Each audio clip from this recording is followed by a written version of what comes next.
Hey, Jason, thanks so much for being a guest today on the Holistic Hub podcast. It's such a pleasure to be here. Well, we spent the last 25 minutes or so really unpacking a different direction that we're going to take this interview today. And I can't tell you how excited I am for the listeners to listen to this next hour or so of all the good information and just experiences that you've had in the industry yourself with just uncovering things that are really related to why people may be staying sick with mold related illness. So would love to just hear your story first. What kind of got you started in all this and this research and everything that you've uncovered, and just kind of explain this to the audience. Yeah, it's my pleasure. I've been doing this for 25 years, and it's been a journey of discovery, for sure. In fact, I've got a book in the hopper called Building Awareness, which is really what this is about for me. It's been about my awareness building, and then also the awareness is being built in the populace, right? Like when I first got started doing this, mold was not on the radar for most people. And so when I would tell people I was in the mold business, moles? You do mold? It was so early that it didn't land. Now I tell people I'm in the mold business, and everybody has a story suddenly. It's either they or someone they love has gone through this. So it's been interesting to see how everything how the environmental awareness around this has mushroomed. No pun intended. Maybe that was intended. I love it.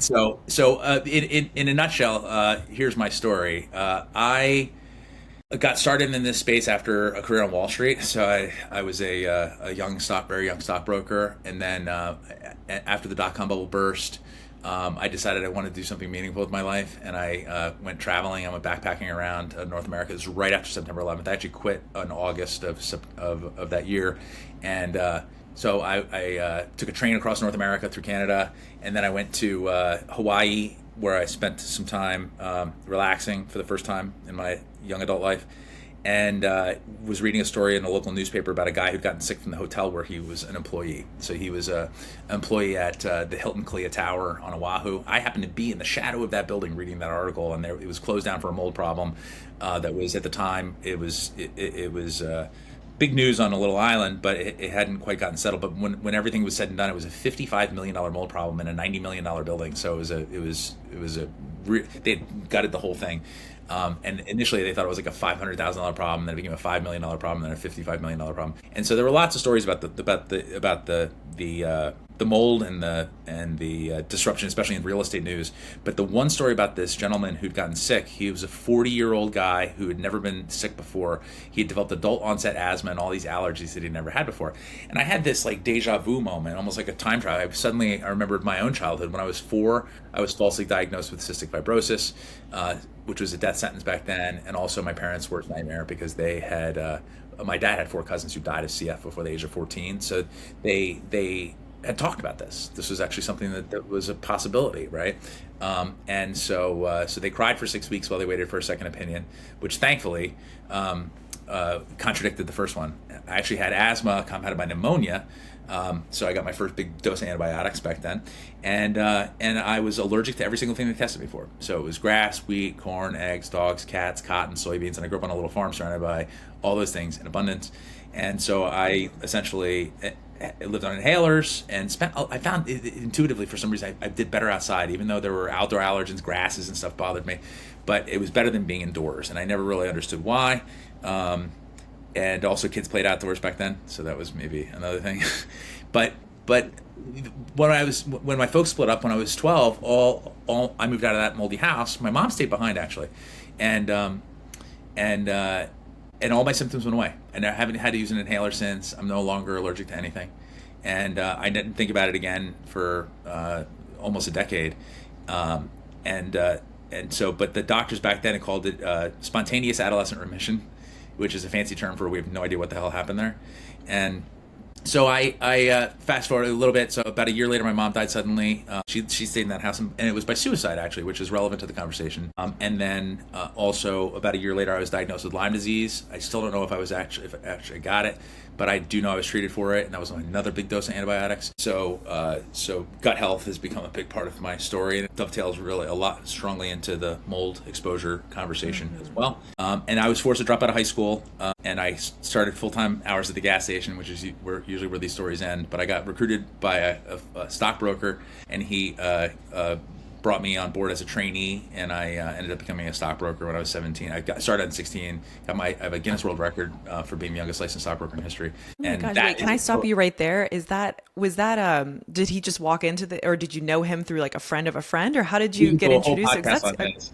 Sorry. Okay. You're really good. That is fascinating. What a cool story.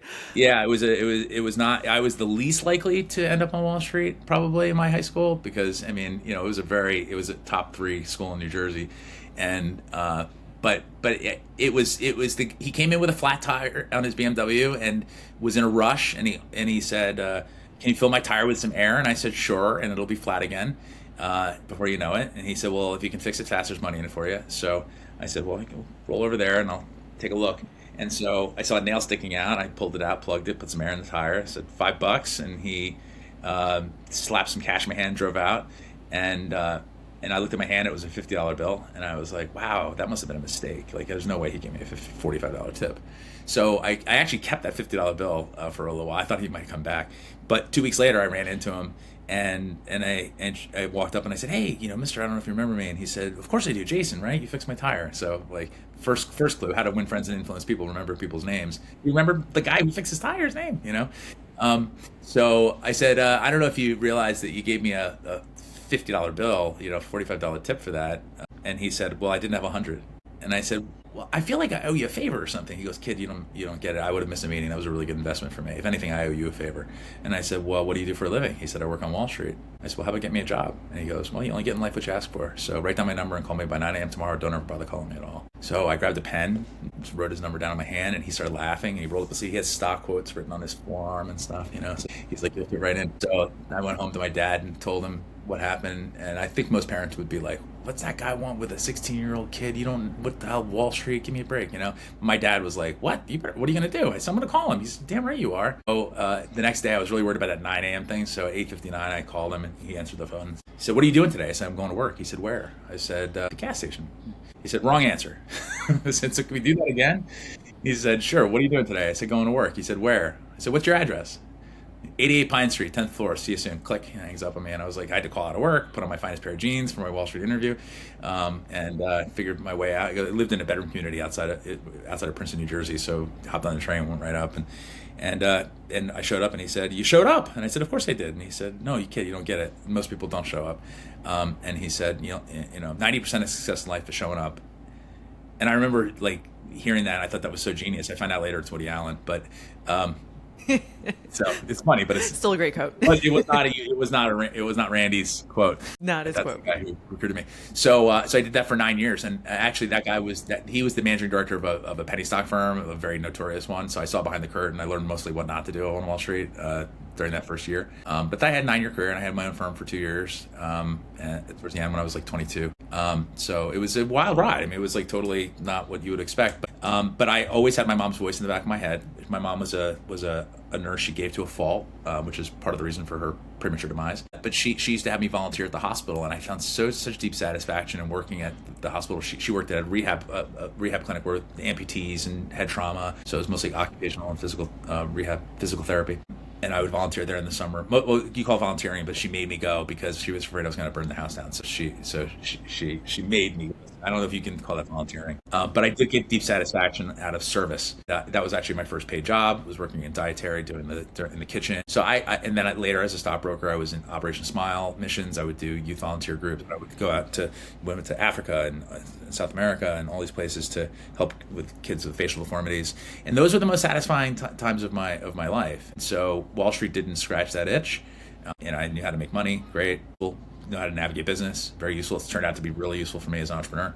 But it didn't get me. It kind of set me up for success later on in life. But it was definitely not. It was definitely not my long-term career. So it was beautiful. It was exactly what it was the setup for. It was what makes Scott Mold successful. Honestly, because I wouldn't know how to do what I'm doing if it weren't for that.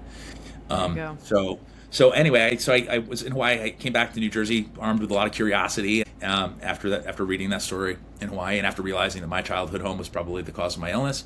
And I took a job working for a basement waterproofing company that was they were selling solutions to damp basements and things like that, also doing remediation. But they were doing really bad things, and they were harming people. I mean, they were using chemicals instead of cleaning. This is before there were any industry standards, before there was any guidance. I mean, there was EPA guidance a little bit, and New York City Department of Health had a guidance document too that was kind of being used as a framework. But there were no regulations or obligatory. And there's still now, even the standards now, even the places where licensing is required, they don't actually require that you follow the standard. It just doesn't make any sense. So the industry is still very Wild West. But back then there wasn't even really guidance, like I said, for the consumer to know what should be done and what shouldn't be done. So I realized that there was an opportunity to create a business where I could actually help protect the customer. I could protect the consumer as a buffer between them and the contractors. Contractors are kind of paid by the pound. The bigger the project, the bigger the more they're paid. Inspectors are paid for their time and advice and experience. And so, if I can come in there and I can actually identify exactly where the mold is, to what extent, what the moisture problem is, get that and get our minds around that, and articulate it in a written document, and then also have the clearance criteria, like when is the project finished, so the contractors and the customer knows when it's done, and then they have to pay. Then that framework protects everyone involved. It protects the contractor too. It protects everyone. So that's what we did. So I was doing free inspections at night, really, until finally somebody said, I should really pay you for this. How much would you like to pay me? And so I at that point I was maybe 2-3 months into realizing I needed to do this. That I read about a guy who trained mold sniffing dogs, and I thought, oh wow. I grew up with dogs, and they can find anything if it's got an odor. So I thought that was just crazy enough to be brilliant, and I went down to Florida and met the guy who trained. Or I was kind of just sniffing around, no pun intended, to see if this was legit, and it was very legit. And so I ended up coming home with a mold sniffing dog. And so my parents, who and my friends and family, here's the youngest licensed stockbroker in history, has a mold sniffing dog. He may have lost his mind. And so, but a few months later. My dad was working for me, and so the very people who were like, were like, no, this is amazing, because within the first couple of weeks, Channel 6 Action News descended on us, and I thought they were interested, but they were actually trying to debunk me. Instead, they hid mold in a house, and we found it in like 3 minutes. So instead of debunking us, they endorsed us. It was my first media appearance. I didn't even have an LLC set up or anything. And my personal phone number started ringing off the hook, and I was like, oh, we might be onto something. And so some of the local doctors started referring patients to us. So one of those stories was so dramatic in terms of the healing. She was a girl who'd been hospitalized dozens of times, and they'd all dismissed environment as an issue. We went in, found mold in the house. She got better right away. 3 months later, she got sick again. We went back in, found a bigger mold problem, got it fixed. And because then the house was good for long enough that she started losing her allergies. She got a cat. She ends up, by the way, she's in medical school right now for environmental medicine. She was 4 when I met her, right? I've been doing this a long time. That's amazing. And so now she's in medical school to help people to navigate environmental illness. She was this 4-year-old little terrific little girl that we helped, and it gets me a little misty-eyed thinking about it, But that story turned into a Good Morning America episode. Actually 2, and then we got invited to do Dr. Oz, and then Extreme Makeover Home Edition twice, and then I got this Rubbermaid bin in my garage filled with newspapers and magazines and books on working dogs, and even a college biology textbook where my dog Oreo is featured in the olfactory senses. We just had so much fun, and it was the best time of my life. Short of having kids, it was absolutely profound, and we helped thousands and thousands and thousands of families get better. And I was so busy that it was, we were getting 30-40 calls a day without advertising. And so it was outrageous. And we expanded that, and that became 1-800-GOT-MOLD. And then over the years, I became disenchanted by the fact that most people who needed us couldn't afford us. So I went on a mission to create an at-home test kit that would allow people to test their air without having to deal with the inconvenience and the struggle to find and hire a qualified professional that you can trust, right? Mold testing is expensive, and it's hard to know who to trust. And so we went to fix that. And that's what the Got Mold test kit's all about. And so that's an air test kit, which we can dig into a little bit more later. But one of the things that came out of all of those inspections was we were focused, because the dogs actually detect not spores or mycotoxins, they actually detect the musty smell, and they can find the source of it. And what we found was that buildings that had a musty odor had a much higher degree of mold-related illness, or illness that would trigger an inspection. And we were also doing air testing for spores and things like that. And what we found was that the disease correlated more strongly with odors, moldy odors, and also new home smells, so man-made VOCs too. And as it turns out, and I can't wait to unpack this. It turns out that the gas phase of these pollutants, and they're really pollutants. You can call them toxins, but because I call them pollutants because toxins are technically from living organisms, and poisons are from non-living organisms or non-living sources. And so we're talking about an overlap here. It's a Venn diagram of man-made toxins, man-made poisons, in the form of your paint off-gassing and personal care products and cleaning products and all this stuff. That stuff is closely related chemically to the mold, the chemicals the molds produce. The musty smell is actually a potpourri of industrial solvents. Alcohols, ketones, aldehydes, toluene, benzene, believe it or not, is produced by some actively growing molds. And toluene is a really, potent carcinogen. So is benzene. So what we're talking about here is really industrial pollution happening on a microbial level. And so it's a big deal. It's a big deal. Our bodies are not designed to breathe these things 20,000 times a day, which is what we do, right? We live in these boxes where it's very airtight, and air gets recirculated. And we breathe the same air over and over again, 13 to 15 times a minute, 20,000 times a day. And because we don't have any variation in that, most of us don't even leave the building. Work from home. This is a repetitive stress, and it's cumulative. It used to be that you'd leave the house, you'd go to the office, or you go into another vessel, another closed vessel, your car, or whatever, and you'd at least have some contrast, and your body would have a chance to adjust to new environments. In this case, if there's an irritant or a pollutant, you're getting this cumulative effect, and it also starts to really wear down some of our defense mechanisms, specifically around our nervous system, and specifically with a nerve in our face, which doesn't get a lot of love or attention, which I'd like to talk about, which is called the trigeminal nerve. Thank you for sharing all this. Yeah, this is really why I'm super excited to chat with you, because you're bringing something new to the table that a lot of people aren't talking about in the space of mold related illness. So let's unpack this then. So you're talking about particularly the gas phase of whatever living mold or whatever is growing in the environment. And that's that musty odor smell. So I have two questions based off this. Can you unpack what that is in an entirety? Is that what we're talking about with MVOCs? And that's essentially what the dogs are. Okay. Yeah. So that's what the dogs that we're picking up, and that's what you learned throughout that process. Now, is that what led you to really understanding that this is what is making people more ill, and that reducing exposure with supports surrounding the nerve is going to help get people better? Yeah. So what I kept seeing was, there's a bunch of stuff here. So we'll run a few different parallel conversations because these ideas stack up and overlap. So first of all, let's break down what mold produces when it's growing. So mold produces spores, which are the reproductive seeds, right? These are allergens, irritants that can cause inflammation, and really sensitive, or I should say really immunocompromised people can in some cases cause infections, specifically, and this is very important, in the respiratory tract. People talk about mold being in their gut. I have good news and bad news. Here's the good news. It's not happening. The bad news is, for many people who want to blame their disease on gut environmental molds, that's the bad news, is that that diagnosis doesn't really land. I'll tell you why. Environmental molds, I'm talking about the same ones that grow in your building, are obligate aerobes.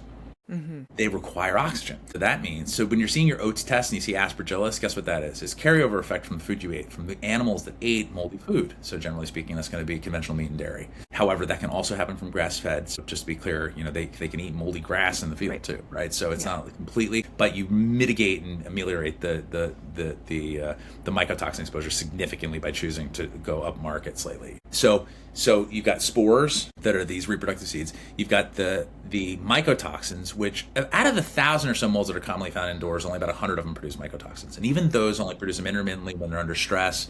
And so actually, Dr. David Krause, who's a very well-regarded toxicologist, he was the Florida state toxicologist for a long time, and he has a PhD in actually, I think he might be a dual PhD, but he's got his PhD thesis was on the production of mycotoxins on modern building materials. So this guy knows what he's talking about. And his conclusion was that our building materials don't support fungal growth, that they don't have the nutrition to support mycotoxin production. So in other words, in grain silos, there's a lot of nutrition. It's all nutrition, right? Sheetrock is bleached paper. Like, there's not a lot there. Yeah. And gypsum. So the microbes don't have enough nutrition to support that. And then also the major mycotoxin production that occurs, actually, they track this in silos and in environments where there's a lot of environmental stress. And what that means is heat and cold. So in outdoor environments that are not heated and cooled, you'll see dampness will damp things will freeze and then thaw and freeze and then thaw, and that stimulates mycotoxin production a lot. So, which explains why agriculture is such is the primary source. And so, can I stop you right there? I have a question on that. So then, if we could talk about in the actual home, with people that there might have been a water damage event, what would you consider then environmental stress, like within the home? Like, because we have a lot of talk now surrounding, if there's other molds that are being produced as well that are competing, they might produce mycotoxins. We also know about EMFs as being a possibility of producing more mycotoxins because that makes mold feel more aggressive. So sure. Do you agree with that, or do you not agree with that, or do you have another understanding of what might be producing? I'm just curious. I really I'm a science guy. I believe in things that haven't been proven yet because, listen, X-rays and gamma rays and all these things that we didn't know about were there and they were real, and you didn't have to know. You don't have to see it to believe it, right? I mean, like we have a very narrow channel here with our vision and our ears. We only hear a little narrow bandwidth. We only see narrow bandwidth. We're experiencing a very narrow part of what we call overall reality, and there's a lot going on around us that we can't even get our minds around. So I'm not limited to what's been researched, right? That's not what science is. Science is about discovery, right? It's not about the past. It's about the future, and it's about what you can demonstrate and document and reproduce today, ideally. And so when it comes down to environmental stress, first of all, Klinghart's research on EMF has not been duplicated, and so I really like research that's been replicated. If you can't replicate it, and also, he doesn't show his work either. So I just feel like this is too much of a black box. So but I don't dismiss the possibility that EMF impacts it, because EMF is disruptive, and I could see how that could happen. I just don't know enough about it to say whether I think it's true or not. I would need to see more evidence. When it comes to a competition, yes. Now let's talk about that for a second, because this is really fun. So if you look at the Petri dish that Dr. Alexander Fleming discovered penicillin in, okay, there was streptococcus on a plate, okay, so he's culturing bacteria, and he left for lunch, forgot to put the lid on the Petri dish, and he was a notoriously sloppy scientist. Everyone knows that. It's why he didn't actually commercialize it. He made the initial discovery. It took two other real scientists to actually figure out how to commercialize, grow, extract, all that stuff. But he came back after the next day and noticed that he came back after lunch, put the cover on, and then the next day came back and saw this fuzzy green colony in the middle of this bacterial culture with a moat around it, and so he identified the fungi. That was obvious, but this moat around it was the curiosity, and that's penicillin. And so he called that mold juice. That was his technical description at the time. And you can almost hear it in that Scottish brogue, right? Like, yeah, I know. Like imagine Sean Connery saying mold juice, right? That's how I think about it. Dr. Fleming doing that. And so, but you can learn almost all you need to know about mycotoxins from just looking at that dish. And I'll tell you what I mean by that. So the mycotoxins ooze out of the periphery of the colony to protect the food source. Mold doesn't care about air. That's a transport mechanism, right? Air is it's not interested. It's not trying to kill anyone. It's not trying to hurt anyone. It's trying to protect its food. It's so simple, right? So it oozes these things out. And by the way, these are sticky compounds. These they're not fountain. It's not a fountain. They're not volatile either. They don't evaporate into the air. These are, when they dry, often they're crystalline. But in many cases they're also kind of sticky, and they tend to attach to particles, either dust particles or spores and other fungal matter, and so they do not become airborne on their own. And by the way, if you have mold in a wall, there's no pathway if the spores can't get through to show up in air tests. Neither can the mycotoxins. But, ready for this? Number three, the third thing the mold produces, right? We talked about spores and we talked about mycotoxins. And that competition is real, but actually, let me back up on the mycotoxin. If the mycotoxins were spewing out like a fountain, the way people think about it, the whole dish would be clear, right? Instead, it just oozes out of the edge. So what's the distribution model for mycotoxins? It's periphery. It's the periphery of the organism to protect its food. Now, when you disturb it, can that stuff become airborne? Absolutely. So will spores. So will all the other fungal matter. So will all the building dust that comes from if you cut the wall open, sure. And you can breathe in mold spores that have mycotoxins, and you can have mycotoxin-based symptoms. For example, bloody noses. If you have a lot of Stachybotrys and you disturb it, I've had this happen to me. Suddenly my nose just bleeds out, and it doesn't last long. But the trichothecines, or trichothecines, as some people say, are hemorrhagic. So they'll cause the capillaries to burst. Mm-hmm. And so I have leaned over to collect a sample in my youthful arrogance of a big colony, leaned over it, and my nose bled out instantly. Right? Geez. Now, I didn't go and pee in a cup and didn't do a mycotoxin panel. But I would say that there's a likelihood that I could have inhaled enough that might yield in a mycotoxin panel. But there were also high spore counts in that room. And so I was getting exposure to the fungal matter, which is where the mycotoxins actually are adhered to. So if you have normal spore counts in your building, you're not breathing mycotoxins. But you are eating them. Because 60 to 80% of imported grains are contaminated with mycotoxins. There's a big meta study that was done on that in 2018, and also it's hidden in things like peanut butter and tomato sauce, because they always throw the ugly tomatoes and applesauce too. They throw the ugly apples and the ugly tomatoes into a different bin, right? Why are they ugly? There's a reason. So, and they're going to get uglier while they're waiting to get processed. And yes, so there's a lot of stuff hidden in these sauces, and anything that's powdered, flours of every sort and kind. So that's why they say shop around the edge of the grocery store. So you're getting mold exposure, you're getting mycotoxin exposure through food, which is gonna increase your allostatic load, right? So it is a mold exposure.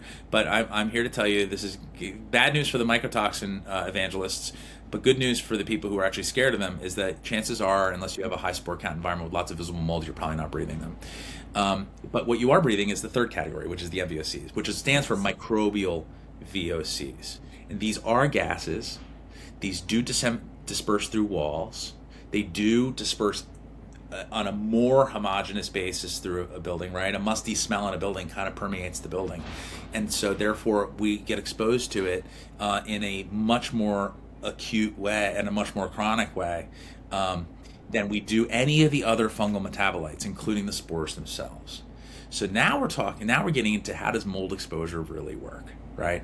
And I'm here to tell you that most mold-related illness is due to the microbial VOCs, and I can unpack the research that substantiates that too.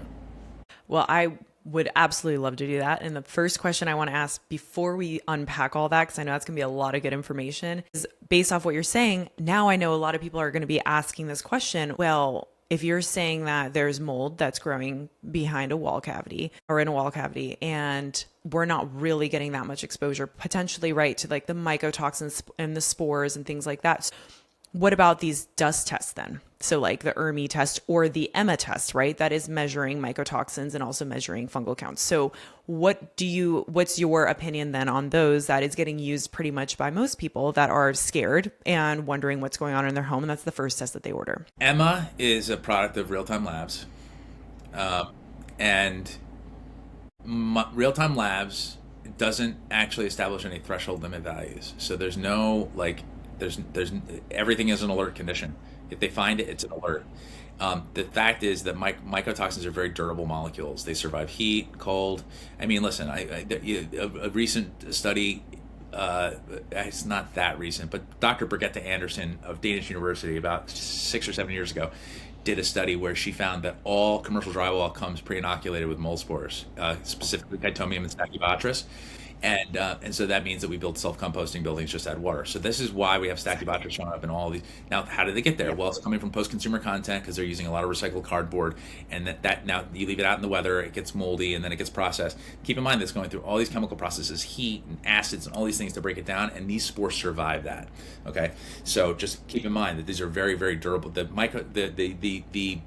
molds that are at the top of the food chain, the Stachybotrys and Cotomiums and these tertiary colonizers, the guys that come late to the party and kind of eat everything else. These guys are the ones with the chemical weapons too. And these chemical weapons are used to get everyone else away. I'm going to eat this food, right? So this is not about you. This is not a personal thing. Mold's not trying to attack you. If it wanted to kill you, you'd be dead already. It's got more time, better weapons. It's been around longer. It's going to be here after we're gone. It was here before we were here, right? So the mold is not out to kill you. We're getting caught in the crossfire. That's all it is. So you can depersonalize this. That's a first step in getting better, by the way, is not being a victim in all of this. But the spores, the mycotoxins, looking at mycotoxins in dust in buildings is a cute trick. If you collect dust outside, you'll find mycotoxins in dust outside. So, but there's no normalization of that data. So in other words, there's no threshold limit that says above this is abnormal. It's detection only. And detection and quantification. So everything is an alert. So I poo-poo that because it doesn't have, indoor air quality testing always involves an outdoor reference. Yes. Always. If not, then because the diversity of the fungal world is significant, especially when you go from different climates, even microclimates. I mean, the front yard versus the backyard is different, and depends upon the weather and the wind and the ambient humidity. You know, I mean, it's just about every single variable possible impacts fungal sporulation and mycotoxin production, all that stuff. So I don't believe in any test that doesn't normalize the data. And I also have I had a lot of experiences with real-time labs in general with their mycotoxin urine panels, and my experience with them is that they are unwilling to acknowledge the fact that food is a primary exposure. They're very much in bed with all the inspectors. They don't, so and it drives a lot of business for them. So I think you just have to follow incentives with that one. I don't believe in that at all. So you brought up Emma and then ERMI. So ERMI is, I love this one. I could talk for an hour about this. ERMI is a 25-year-old MSQ PCR. So it uses the same technology that we use in COVID tests, which is really good at saying, is this organism here? Yeah, it's a rifle shot. But they developed this panel based upon 17 homes in Ohio. The MSQ PCR panel. They actually came up with 80 initially, and then they brought it down to 36, 26 of which are outdoor, 10 are considered background. And so they developed this panel, and then they came up with this index, and then they ran it on 1,096 homes in a HUD study, and it was based on this idea of, let's see if we can connect the score to asthma symptoms in homes. That's all it was. There's nothing about mycotoxins. There's nothing about any other mold-related disease. This is designed to be a population-based test for at the correlation between a mold index and asthma, and it has been hijacked. It is a research tool. If you go to the EPA's website, or even if you just type mold EPA ERMI, the first page will pop up. It's EPA's website, and it says, should I use the ERMI test to evaluate my home for mold? And it says, no, period. This is a research tool. It's only a research tool. Yeah, it should it only does. be used as a research tool. If you talk to Steve Vesper, who created it, who I know, he will tell you, do not use this. And he made lots of money on the royalties, which was kind of weird because he was an EPA staffer, but that's a different conversation. But he will tell you, and he was a primary beneficiary of this the popularity of this test. So the bottom line is that it indexes very high. The first test kit I ever created was an ERMI-based test kit. We sold a lot of them. I know the data intimately, more so than probably any individual, and it's always high. I mean, not always, but with 90%, it's like that's probably not indicative of it's not an accurate representation of actual conditions in buildings. And at the time, I was doing a lot also of in-home inspections. I did them for 18 years, and I would follow up on high ERMIs. And I was only able to verify the actual conditions that correlated to a high ERMI rating in 5 or maybe 10% of cases if you stretched it. And so my experience with ERMI is that it isn't self-inflammatory. And so I highly recommend people not use it. It drives a lot of expensive remediations. If you are using a remediation or an inspector who wants to charge you $8,000 and use ERMI, now you know why. And by the way, make sure his uncle doesn't own the remediation company, because that's really probably what's driving that. If they're using ERMI for clearance, you're asking for trouble because it almost never clears. And so you will keep paying and paying and paying and paying and paying. It's a money grab. So expensive. Yeah. It's so expensive. And everyone who uses it knows it. If you bring it up to professionals, they go, "Oh, I use ERMI, but not the score." That is ERMI by definition is the score. Don't tell me you're testing for 36 species. So that brings us up to the dust test, which is Rubino's test. Yes. And I've had many a very direct conversation with him about this, and he knows. He's admitted it to me that I said, Mike, your test is not supported by science. He calls it the EPA 36, by the way, which is a way to say it's ERMI without ERMI. It's the EPA. So that's that. First, you have to look and say, why did you rename it?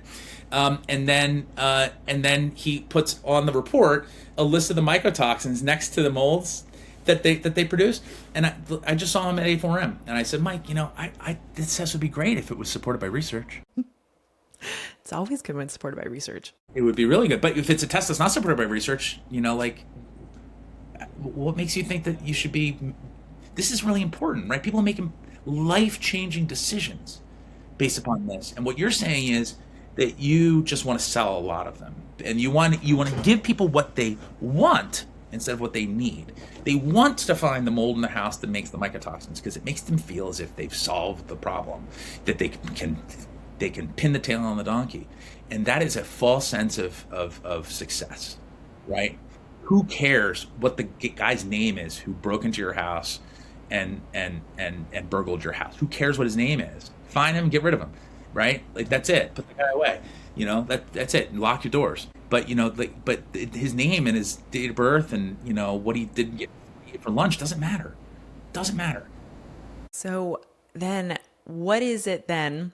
This is where we're going to unpack the MVOCs. I'm curious, then what is it that people need, right? Because a lot of people are running these tests, right? They see high mycotoxin counts. They're getting scared, right? And spore counts, right? And they're getting scared and going through the process of remediation after remediation after remediation, retesting with the test, doing small particle cleaning. I mean, it is a process. It takes a lot of time, a lot of effort, and a lot of money, and then a lot of heartache and distress, right? Because that in and of itself is affecting the nervous system, which is then making the body feel more and more unsafe as the process goes on and on and on, right? So would love to talk about the microbial VOCs, and then how you were discussing way earlier in the conversation how it's affecting the trigeminal nerve and how that's ultimately causing a lot of that neuro cascade in the body. The way I landed on this was we'd gotten some local press, and Dr. Joan Bennett from Rutgers University, who's a fungal geneticist, mycotoxin expert. Does a lot of litigation support. She's in the Academy of Sciences. She's the queen bee. She runs all women in sciences at Rutgers, or did. She just went back down to Tulane. Anyway, she had a house in New Orleans because she used to teach at Tulane. She now teaches again at Tulane.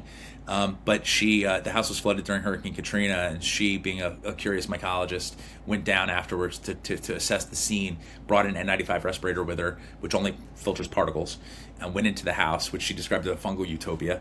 And there's all these pictures of her mycology books all moldy, and she's got this giant mushroom that's all moldy. It was very ironic. And she was within a few minutes of being in the house, she noticed the dank smell coming through the respirator, and she was getting ill, and she had to leave a few times, and eventually she cut the whole thing short, and she said two things. First of all,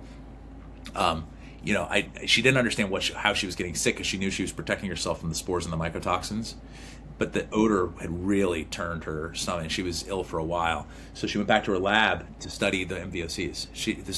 There's very little literature about this stuff. I mean, it's mostly coming out of Scandinavia. They have a really good grip on VOCs and MVOCs because they live indoors for 6 to 9 months, really.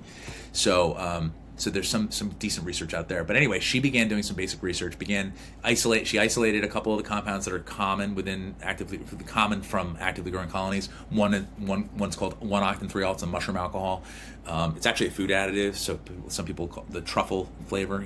So Yeah, it's so there's a note in there that's 1-octantriol. It's very pungent smell. She began exposing these fruit flies, these special fruit flies, by the way. And this is a neat trick. They fluoresce when they produce dopamine, right? So she got these genetically modified fruit flies that fluoresce when they produce dopamine, and you can buy these online. That's amazing what you can buy online. And she began exposing these fruit flies to 1-octantriol, and lo and behold, they stop producing dopamine. They stop flying. They fly down instead of to the light. They stop reproducing. They develop locomotor dysfunction. They develop mitochondrial dysfunction, premature death, and what she characterized as Parkinsonian-like symptoms. Her conclusion is that microbial VOCs, specifically this one, but also there's a suite of them that are all kind of similar, and that they're neurotoxic. And the Parkinsonian and nervous system disorder aspect of it really got me interested, because what's the pathway, what's the mechanism for this? And as I began doing research, I started learning more about the sensory nerves in our face. And so we have the third cranial nerve. It's called the trigeminal nerve, and it's got endings in the eyes, mouth, and jaw, right where tissue meets air. Okay, it senses heat, pain, cold, and chemicals. This is your spidey sense. This is an ancient evolutionary. It's your environmental sentry, if you will, sentinel. Okay, and so the same mechanism when you cut an onion, that's what bothers the trigeminal nerve. So it's sensitive to pungent VOCs. Microbial VOCs are pungent, and so once people become sensitized. And oftentimes, if they already have a hypersensitive nervous system because they're anxious, right? That some people come to this, they're already sort of tipping, right? And allostatic load is misunderstood, by the way. People talk about toxic load. It's actually just a stress load on the body, right? So this can come from different places too. It's not just toxins, but toxins, of course, create a lot of stress. Of course. You're coming in and you're already kind of a stressed out person. You can be knocked over with a feather once you have a significant environmental exposure. And this is why this overlap. This is a Venn diagram, really. If you talk about VOCs, man-made VOCs, chemicals from buildings, building materials, and personal care products, cleaning products, and of course, things like Home Depot and the dry cleaner, and every time you go, we're constantly being exposed to these things. But indoor environments, we're being exposed to them on a chronic basis. And then mold makes these VOCs. When people often get tilted. Oh, by the way, there's a term for this, multiple chemical sensitivity, but which is now called TILT.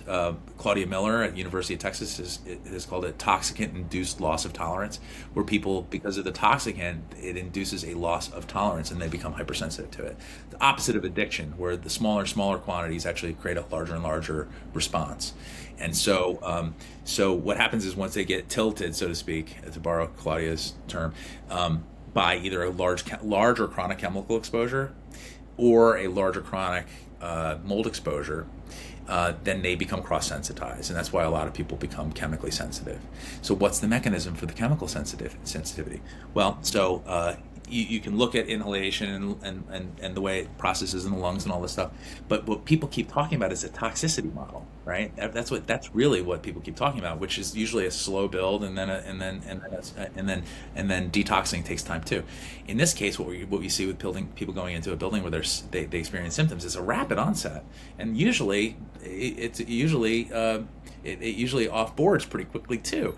And so that does not line up with a toxicity model, but it does line up with a neurosensory model. So as I began looking at the way that these symptoms behave, and then also the manifestation, and began reading about the trigeminal nerve, by the way, which is in the National Institute of Health study on damp indoor spaces and health. It's like page 40. They talk about this mechanism in one tiny little paragraph. And so I honed in on that, and I began researching this, and I found out that the trigeminal nerve actually gets more sensitive with anxiety. Whoa, okay, so now, and by the way, when it's triggered, it triggers adrenal responses. It leads to cytokine storms, which everyone thinks is an inflammatory response from toxins. And it's actually it's a straight line from this beautiful interface that you have that's designed to protect you, that's become overzealous, and it triggers this entire neurogenic cascade. It also triggers mast cell activation, which is a big, right? And so this explains so many things that the toxicity model just glosses over, right? Because there hasn't been a good explanation. Now, why is nobody talking about this? Well, it's not squarely in any specialty. It's not really in ENT. The dentists learn about it so they don't mess with it. You don't want to hit the trigeminal nerve when you're in the face, right? That'll really mess people up. And trigeminal neuralgia is a big deal, and most doctors are aware of that, but don't really understand it because it's a kind of a wild syndrome. And it doesn't really fall into neurology cleanly. It doesn't really follow into any of these things cleanly, and so it's in this weird space that doesn't get a lot of love. But I believe that this is the mechanism that is the operative mechanism in most environmental building related disease. And I say that because it's not just mold. Mold also there are also actinomycetes and bacteria that grow alongside of mold. They produce MVOCs. It's also man-made VOCs. It's this Venn diagram, and so that's why I always say if people want to get better, it's air, food, and attitude, and that is air. So it's all air pollutants need to be brought down. Either you need to remediate or relocate. Relocating is tricky because oftentimes you move into an environment that doesn't have mold, but it has VOCs. It's been remediated. Been renovated, or it's new construction. Hotels, terrible. All the sprays and stuff. So a lot of people move from house to house, and they're like, I know I have mold here. I know I have mold here. Yeah. But they're triggered by possibly by the man-made VOCs, and maybe by small amounts of mold. And so it doesn't take much, right? Remember, toxicant-induced loss of tolerance is smaller and smaller exposures, larger and larger responses, reactions. And so this is a classic example of an overactive nervous system. And so air, you got to get air, and then so that's VOCs, fragrances, mold. All dampness needs to be corrected. You're going to want to use HEPA filters to reduce exposure to not just the molds and the biological matter, but also the VOC, little chips of paint and stuff that come, all the floor finish that gets liberated when you walk on it. Why do you have to refinish your floor every few years? Where does it go? Those are little chemical bits that you're potentially going to inhale, and so these things all add up. This is all part of the toxic, and these things can also irritate the trigeminal nerve. Dust can irritate the trigeminal nerve. It doesn't have to be chemical. Stuff is very sensitive. Once it's become sensitized, you can knock people over with a feather with this stuff. And so you got to deal with air in a holistic way. And then food, it's no sugar, you got to get the mycotoxins out of your diet. So that's fresh, healthy, local, seasonal, ideally. I know it's hard, guys, but you know what? This is good for you to do anyway, right? And so so you need to reduce the burden on the body, because mold in food is mold exposure, okay? And it will make you more susceptible to environmental exposures.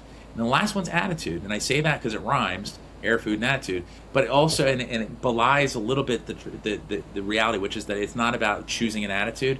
It's about recognizing that your mindset, and that's partially physiology, is not serving healing.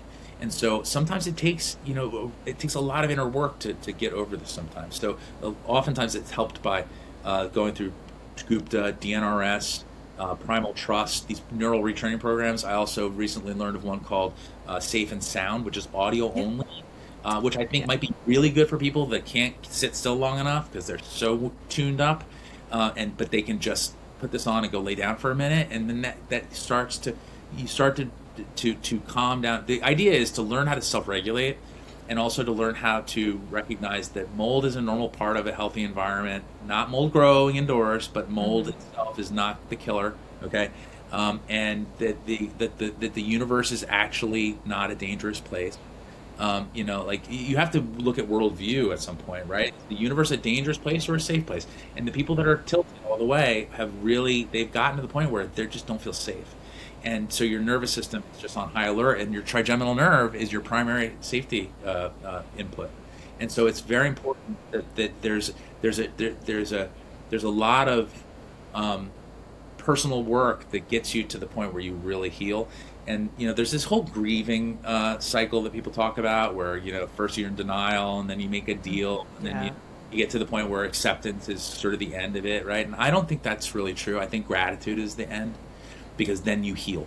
If you just accept it, you still carry it around, right? I mean, gratitude is where you turn this experience into something that can actually serve you and people around you.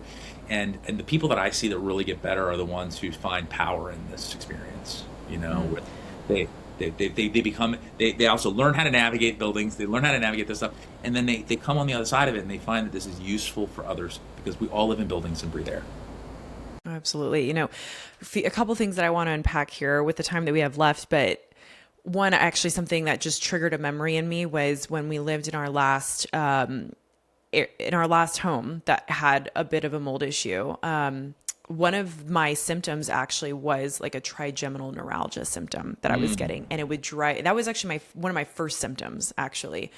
And I actually ended up having a little bit of a tooth infection from an improperly placed crown. So I ended up going to see a wonderful biologic dentist here local to me in Southern California, to get that removed.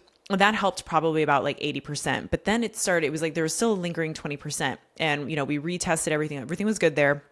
And it started to get worse again, actually, back at the home. So anyways, very interesting to hear that piece. So that was just super cool. The other question I have then is just, because I know people are going to be thinking, okay, so because you're talking about these microbial VOCs having this like musty smell. So does this mean then, for the audience to, understand then is if they walk into a home and it does not have a musty smell, but there could still be some form of water damage, does that mean that they're probably not getting exposed as much to these MVOCs and they don't need to, I guess, be as nervous? I guess if they're listening, they're just like, oh, well, I kind of suspected there was an issue, but I'm not really smelling anything, or when we leave and come back, I don't really smell a musty smell. So does that better? Yeah, I mean, listen, this is tricky stuff because, first of all, every water damage, every mold issue is different. The source of the moisture, how intermittent it is, was it a one-time event? Is it a recurring thing? Is it chronic? Is it, so there's a lot of, is it caused by humidity or just so leak? These things manifest differently. And also airflows and pressurizations change how people are exposed to odors. So if, in order for someone to experience it, what they say is it's you need to have a pollutant, a pathway, and people in order for there's actually 4 P's, and I'm having a senior moment, but the point is you have to have a pathway. Pressure. So it's pollutant, pathway, pressure, and people. So you have to have the pollutant, you have to have a pathway to get to them, you have to have pressures that move the air in their direction, and then you have to have the person who's actually exposed. Otherwise you do not have an experience or you don't have an exposure, right? So oftentimes, especially if mold's in a wall, if you're not getting exposed directly, chances are you're not going to have a problem. So if you're not smelling it, yes, you can have reactions. I'll tell you why. Most of the time, if you're not sensitized, a musty smell, without a musty smell, you're not going to have problems. Most of the time. Keep in mind that a new house smell is a problem for someone who's sensitized. So if you walk, right. A healthy home has no odor at all. Okay. And by the way, that kind of there's kind of like a body odor sometimes that you smell in some houses. That's microbial. Okay. That's still a microbial VOC, and it may not be mold per se. That tends to be bacteria, like the teenager's bedroom smell. That's microbial VOCs, and that can set off people that are sensitized too. But here's the trick about the trigeminal nerve is that it is sensitive below the odor threshold. So once you're sensitized, it trades information with the olfactory nerve, but it doesn't. It is not dependent on it. So your nose can be obscured, or our sense of smell can be muted by exposures, right? We can only smell things for a little bit, and then we kind of delete it. But your trigeminal nerve has no such function. It is sensitive below threshold. I mean, parts per billion, right? Like, it's incredibly sensitive, more sensitive than any instrument or any test that we have. So this is why I always say the best test is you. We sell a test, and we can talk about that in a minute before we wrap up here. But you're the best test, okay? And so people tend to think about tests as only being done at the lab. That's not really a test. You can have lots of different kinds of tests that don't require lab analysis. So if you see something, smell something, or feel something, do something, right? So if you see something, that's any sign of dampness or water damage, any discoloration, any building materials separating from expansion and contraction, those are red flags. Smell something, obviously we talked about that. And that's any odor in a home is potentially a trigger. So that means fragrances too, guys. Get rid of the fragrances. Get rid of the fragrances. Yeah. They are bad news in every way, and you will not get better if you're in a building that has fragrances. And then if you feel something, and here is a big test. If you feel better when you leave the building, that's all you need to know. Right, and so that is you are an exquisite integrated array of precision sensors, right? The problem is, again, part of the symptom here is that people lose trust in themselves.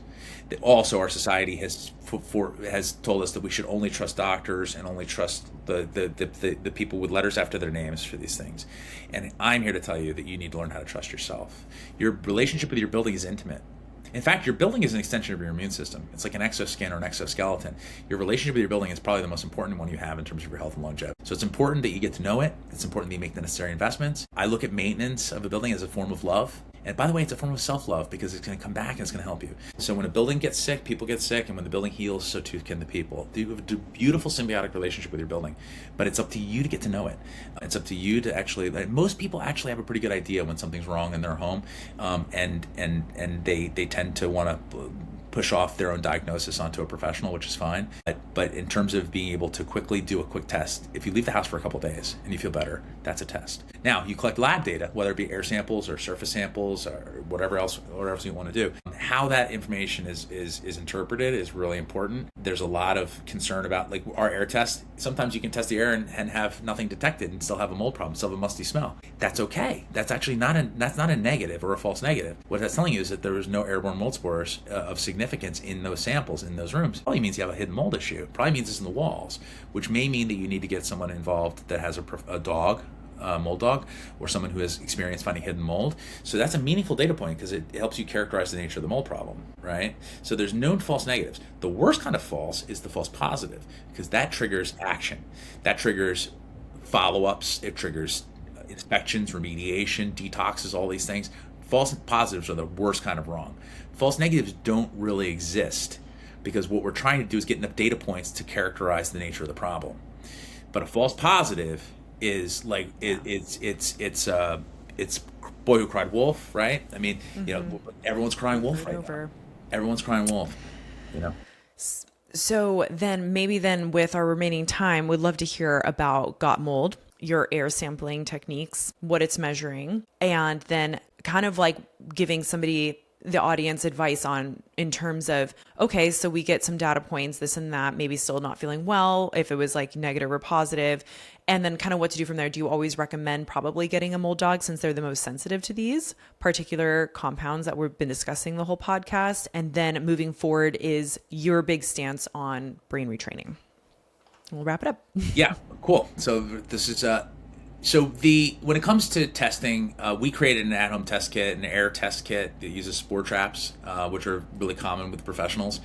And we did that because it was we were seeing so many people being taken advantage of by guys that are charging $1,200 and coming and grabbing 3 air samples and then sending them a crappy report without any interpretation. And so we can do that for a few $100s and give people the ability, like a pregnancy test kit, the ability to do this in the safety and comfort of their home without having to hire people. And so that's why we created the Gotmold test kit. The thing about the Gotmold test, and I have one right here. So here's our air sampling pump. This duplicates a professional air sampling pump exactly. That costs $1,000, and we make it for a lot less. In fact, when you get a test kit, you get to keep this, which is nice, so you can retest. And then it interfaces with these air sampling cassettes. So we also make these. This used to be these guys. There's only one company that makes these, but we recently had to reinvent them. So these are called air traps.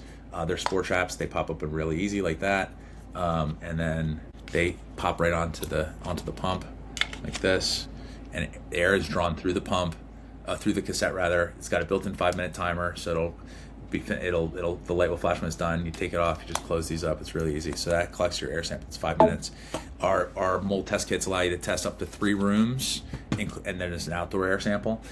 We partnered with the #1 lab in the country, who got bought by the #1 lab in the world. So we have an exclusive deal with Eurofins, the mega lab. And so once you collect the samples, we also recommend people do a proper inspection beforehand. And we provide an ebook, which there's going to be a link we're going to give at the end, where you can get a free copy of that ebook. It's a 46-page guide on how to inspect your home, so you can actually go do the thing I mentioned earlier, which is go around, get familiar with your building, and then based upon what you find or don't find, then you'll collect air samples in the areas of greatest concern, and then you put them back into the same box that they came in, and there's a prepaid return mailer, and you drop it in the mail. Everything is prepaid, so our kits come with lab fees, shipping both ways included, even fresh set of Energizer brand name industrial batteries. So it's a turnkey thing.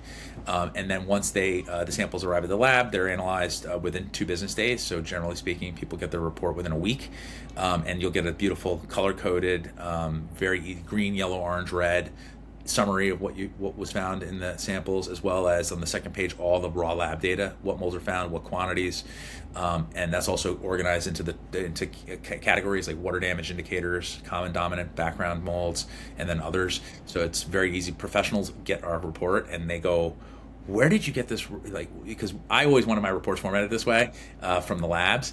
And in fact, our lab wants to buy us because they love our report so much. But it was designed really. I designed it to be the way I wanted my reports for for 20 years. And then the last page has a list of recommendations.